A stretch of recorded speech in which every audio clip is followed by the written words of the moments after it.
Injani ma? Sikhona baba kunjani? Sikhona. Useliphuma khona? Phuma khona ngapha. Ngisho lapha phela Soweto guest lodge. Phuma khona abantu abona kubhaliwe. Ama morning after seliwatholile. Ngikuyini morning after?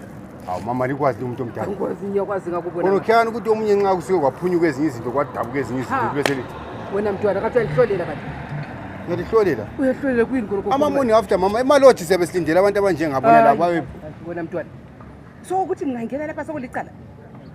Walisazenza izinto lezi mama. Into ziphi?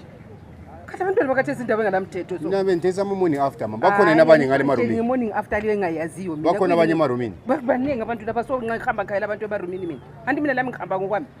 All right. So ngiphuma lapha sokulicala uthi impumela. Hayi, ayizange ngicala. Bembu. Kubhaliwe ukuthi kuyani khona kabizongena. Ungena wonke umuntu akukhethi. So nisufuna mina ngenzeni? All right mama. Hayi yona isakwazi ukuthi vela ayikhethi umuntu abantu abadala baziphumulela. Bemphonga ukuthi maybe ngiyenza so kathi mama lingenele ixhegu lelo. Ukade ngikhulumela. Nangu umntwana bese kuphunyuka sesibona umama senjani selihamba njengedala. Kathi wena mntwana uyahlolela kanti. Hayi bensitsho nje mama. Konhlonipha abantu abadala.